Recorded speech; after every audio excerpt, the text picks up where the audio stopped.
What's up, Renegades? I am Lupine Fiasco. This is your daily FaB gameplay. We've got one more installment in our week of Mechanologist. Another game against Dash.io, the new Mechanologist hero in Bright Lights. I think she's a cool hero. I think that she is going to be a real threat to FaB once the lists become a bit more tuned. Once the pilots can decide what the best items are and which ones come into this matchup. Let's jump into our sideboard and our game plan, and we can get a sense of what Dash is looking to do now. We win the die roll. We are going to choose to go second. This is week 0. I don't know if going second into this matchup is correct. It is possible that as the meta develops, we decide that Dash has too much high roll potential with items on turn 0. Maybe she can push too much damage. Maybe Dash with a 5-card hand is way too dangerous, and we need to limit her ability to get that. But as of now, I am basing my decision off of what has historically been correct in aggro mirrors. You want your opponent to go first.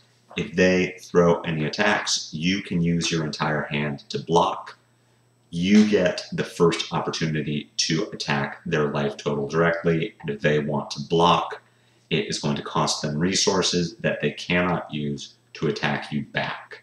So we're choosing to go second here. We are on the Emberblade list that is available in the video description below. While you are looking at that deck link, do me a favor, subscribe to the channel if you haven't already done so. It is the best way to support me and to make sure that free FaB content is popping up in your feed 5 days a week. If you have any questions or feedback for me, you can use the comment section. And if you found this video helpful, if you liked it, if you just like seeing my pretty face, hit that like button for me. As far as sideboarding, we are not going to change anything. We are running with our Emberblade. We are running Mask of the Pouncing Lynx. We are not looking to board out Warmonger's Diplomacy. We are going to keep our Command and Conquers in the sideboard, Epunt in the sideboard. We don't need any D-Reacts for this matchup. We are going to run it as the normal 60. We still have Bittering Thorns in this list. I made a post on my YouTube channel that I have since decided that Bittering Thorns does not make the cut.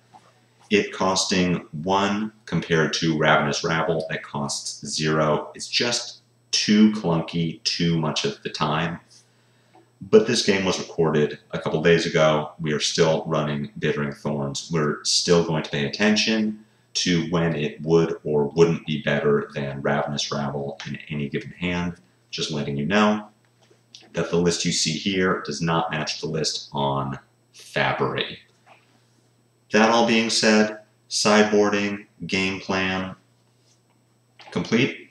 Our game plan here, just real quick, aggro matchup, punch her until she dies. Maybe block some boom grenades, but otherwise we're no block aggro. Let's jump into the game. We'll see how it all comes together. Getting into it here. Dash going to take the turn 0 opportunity to play out a few items. Hadron Collider gets cranked. Dash plays a blue boom grenade and passes the turn with an arsenal. We have our Mounting Anger, Blaze Headlong, Rising Resentment, and a blue. We want to leave a card in arsenal. I'm thinking it's going to be Rising Resentment as a Draconic starter. We know that we can kick off our next turn with a bang. Blaze Headlong potentially can brick if we draw an awkward hand with no other starter. Blaze Headlong could be a liability. Rising Resentment maybe has less damage potential on that next turn with 5 cards, but it means that we know our turn starts well. So playing out our Mounting Anger first. If this hits, we'll banish that Blaze Headlong and look to Emberblade, Blaze, Phoenix Flame, pass the turn. Dash is still at 32 life at this point. We could think about breaking Pouncing Lynx for a Lava Burst or maybe even Assault the Wound. take advantage of our Shuko trigger to push 7, maybe even 8 damage, but I just don't think it's worth it. We have one shot at breaking the pouncing links, and if we do it too soon, that's it. Dash knows that the only damage we can present is what is in our hand. So we are just going to take the 13 damage, count that as a win, and look to play out a 5-card hand. Maybe that is going to have Mask of the Pouncing Links potential. Dash here playing another Hadron Collider. The next attack that she boosts is going to get +5 power. And that's going to be an Expedite. Expedite 0 for 3, boost. If it hits, Dash can put a 0 or 1 cost item from her hand into the arena. We're not going to block this. It would be a real challenge for us to block it with a hand of 2 blocks. If Dash wants to throw down a free item, that's fine. She boosts away an attack, finds Teklo Core on the top of the deck, and plays that out with Dash's ability. Coming in with a boosted zipper hit and ending the turn with pistol shot. Pretty good turn for Dash. 19 damage, ends with a Teklo Core on the field, and all equipment is still available. That's nice. For our turn, we don't have a blue to pay for our Spreading Flames and Everblade, but we do have 2 Rising Resentments. So we can start with Brand with Cinderclaw to put a Draconic Link on the chain. We follow that with 2 Rising Resentments. If either one hits, we will banish our Spreading Flames. Rising Resentment discounts Spreading Flames to cost 0, and we can play out a really big turn, activate our FaB for free, play out our Phoenix Flame, break Mask of the Pouncing Links to find another Lava Burst, and double Finisher. This is going to be a really big turn. There is a chance that both Rising Resentments get blocked. You might think, well, if the first one gets blocked, I could pitch the second one, play Spreading Flames. I'm guaranteed to get that damage. This is a turn where I do want to Spreading Flames with Phoenix Flame. Both Lava Bursts are getting the buffs. But if Dash is committing that many cards to blocking both Rising Resentments, her turn is going to be pretty bad. We're still pushing a good amount of damage with our Brand, with a Phoenix Flame, and with a Shuko Lava Burst. We can put her low enough and get enough cards out of her that she can't kill us. We arsenal our Spreading Flames and look to do another big attack on our next turn. So, starting with Brand, playing both Rises happens really regardless.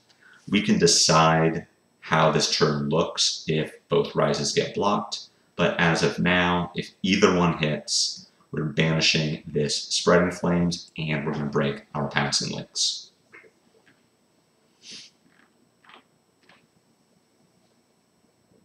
Seeing that first Rising get blocked, still fine. We're still just going to play the second one.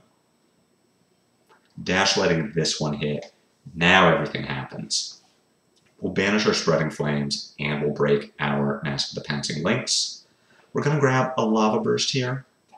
If all of these attacks hit, we could think that Salt the Wound was a better card to grab.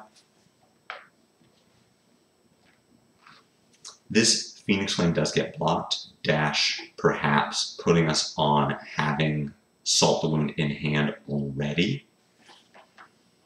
So with that Phoenix Flame being blocked, with this Lava Burst hitting, Salt and Lava Burst deal the same amount of damage. And in this case, we would have rather grabbed a Salt the Wound.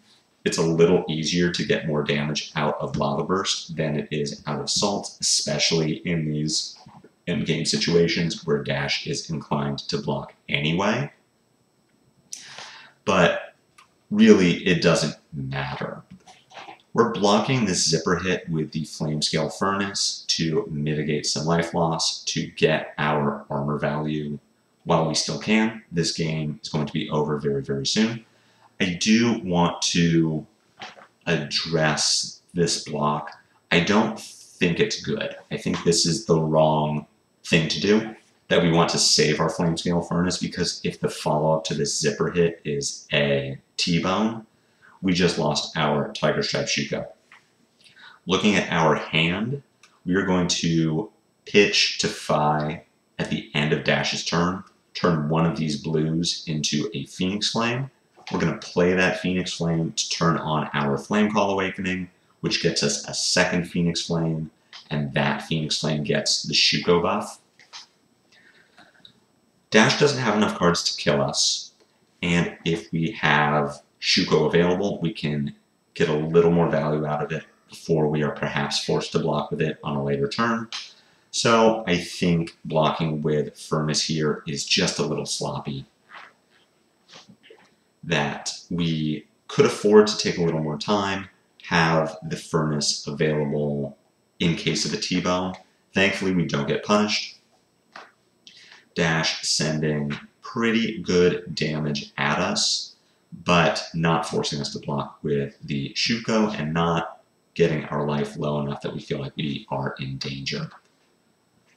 Activating FaB, like I said, picking up our Phoenix Flame.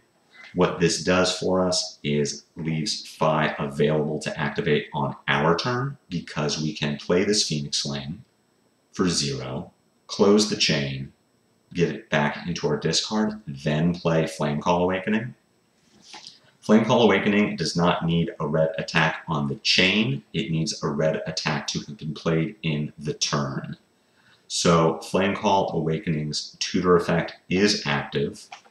We can follow this up with Searing Emberblade, Phoenix Flame, then activate FaB to get our Phoenix Flame back out of discard. Essentially getting 2 Phoenix Flame activations this turn, as opposed to just the 1 if we had waited until the start of our turn to activate FaB, rather than doing it at the end of our opponent's last turn. It isn't often that we're activating FaB during our opponent's turn. Usually it's suboptimal, but it's always something to keep in mind. We strip Dash's hand. We leave her at 1 life with no armor. She is still sitting on Goliath Gauntlet and Achilles, likely not going to be used this game unless we really brick hard. But I love this play that Dash is going to make. She has 2 resources available from the Teklo core. She plays Boom Grenade off the top of her deck and cranks it and gets 2 pistol shots with the extra action point. That's just cool. A 0 card 4 is very neat. If the life totals were a little closer, if we were in a 1 life to 1 life situation, Dash being able to get 4 damage out of nowhere is just awesome. As for us, this turn really plays itself out. We have breakpoints. We can go wide enough that Dash really needs to block all of this. We're going to pick up the win. Overall, not a super close game just based on life totals, but we see that Dash still has the Achilles Accelerator and the Goliath Gauntlet. If our draws had lined up a little differently, this would be a much closer game and potentially even a loss for us.